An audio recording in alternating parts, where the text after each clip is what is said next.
Revenge is a complex emotion that is deeply ingrained in human nature. It can be defined as the desire to inflict harm or punishment on someone who has wronged us in some way, either real or perceived. Revenge is often associated with feelings of anger, betrayal, and hurt.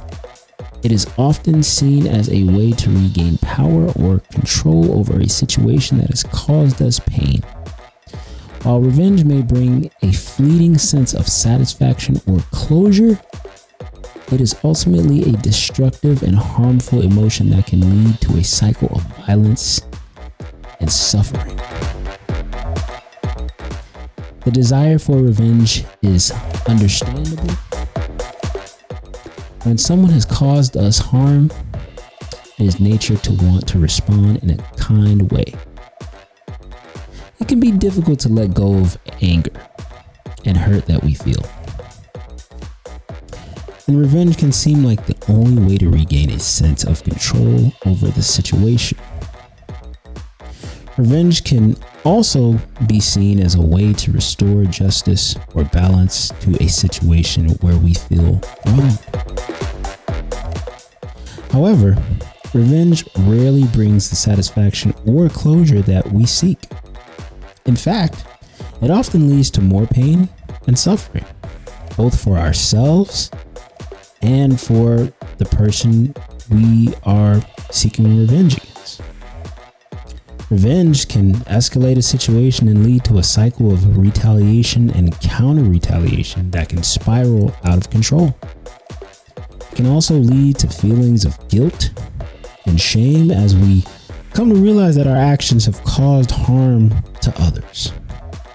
Moreover, revenge can also have long-term consequences that extend beyond the immediate situation. It can damage relationships both with the person we seek revenge against and with others who may be caught in the crossfire. It can also have legal and financial consequences that can affect our lives for years to come. Instead of seeking revenge, it is important to find healthier ways to deal with our emotions and respond to situations where we feel wronged. This can involve taking time to process our feelings, seeking support from friends or a therapist, and finding ways to address the situation in a constructive and non-violent way. It may also involve forgiveness, which can be difficult and painful, but one that can ultimately lead to healing and closure. Revenge is a destructive and harmful emotion that can lead to a cycle of violence and suffering. While the desire for revenge is understandable, it is important to find healthier ways to deal with our emotions and respond to situations where we feel wrong. This can involve seeking support, finding constructive ways to address the situation, and practicing forgiveness. Ultimately, it is only by letting go of our desire for revenge that we can find true peace and closure. Now, I said all of that to get to where I'm at now. Cause look, man. I said all of that to get here, to this point. So Michael B. Jordan has been basically doing press for, of course, the new movie that he directed and is starring in, of course, Creed Part 3. And I believe this is the premiere screening that he's at right now. And he's on the red carpet doing interviews and such. So he had a very, I guess, unlikely encounter with one of the interviewers in which he knows this interviewer. So let's just get into it. And I'll just, in between all of this, make my commentary. Let's go. Show. We got Michael B. Jordan, the director and the star of Creed 3. And you know, we know each other. We go way back all the way to Chad Science in Newark. Okay. Now, first off, right off the bat, she wanted to make it be known that hey, I remember you. I remember you. Don't you remember me? Now, obviously, as you can see in his face, he's already ready. He's got one in the chamber and ready to just light her up. Let's keep going. Okay. It's crazy. It's crazy. It's so many years ago. However many years ago, this was that. However many years ago it was that wherever he knows her from, and he bringing up something that she used to make fun of him for. It's crazy. Let's keep going. Not say that misquoted for sure. No, you did not hear me say.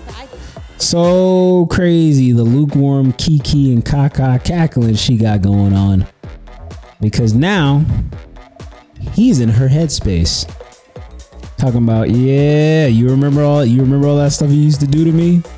Look at it now. Look what's going on now. Look at little old you interviewing big time me. Look at that, huh? Look at that. Look at you. Look at you looking how you looking. Surprise. Look at how life works. Look at how God works. Let's keep going. That we used to make fun of the name, but yeah, he is obviously. Hey, low key, he big boying her. He big boying Lil Mouse in her. This is so crazy. See how he did the little shoulder rub on her, like, aha, look at this. Look at this. Look at little old you. Let's go. Keep on going. Killing things out here. How is the difference between you actually directing and working with the same people that you were directed with versus? It was awesome. You know, I have some family vibe. Last night, 9 years of my life, speaking the Creed films, they're very supportive. Tessa, Alicia, Rashad, Wood Harris, people see me grow up. And the fact that I stuck a home came from directly, everybody that loves it, they embrace it. Was it difficult for you mentally because you're coming out of a different space? And then the funny part is he ain't really paying this woman no mind for real. He ain't paying her no mind for real. He just giving blase answers to the BS questions, bro. These are blase answers, man. Blase answers. Look, even Jonathan Majors is right next to him. You know, he giving dude over there more attention. You know how interviews go. You're supposed to the person interviewing said person is supposed to be like engaging as much as she can, but like, nah. Her saving grace of trying to talk is not. It ain't working. It ain't working. You know. Big time star, B-list, D-list celebrity, and you're interviewing me. Isn't this the sexiest man show off right now? Because I thought you the one right now. Who's number one? Batman and Batman, or oh no, can't say that. Superman and Superman. Sorry. Okay, so you also are going to do a new film with Will Smith very soon coming out. There's a rumor out there. Not sure. We're still working on the script. You know, that's something I plan on doing in the future. Not sure when. You know, these movies, I'm trying to do it. How is it filming in Atlanta? You know, when we start to talk about like growth and like changing your past, you know, getting away from the old you, getting away from a person that you used to be, you know, all of this could have been like resolved during this point in time if she had just like been an adult about it and just told him beforehand, before the cameras even started rolling, like, hey, listen, I know, we went to school together and I was just a teenager, or I was young, and my mind was adolescent. I didn't understand your dreams and what you wanted to do with your life and how serious you took it. And I realize now as an adult that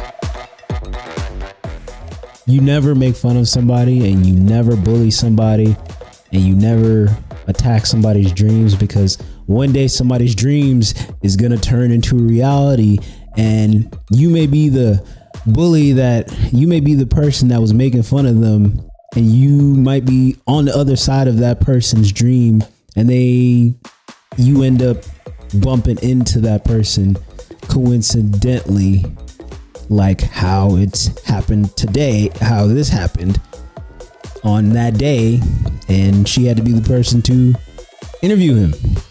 It all could have been a resolved issue. Just, just apologize for the teenage person she was, the young adolescent mind that didn't see what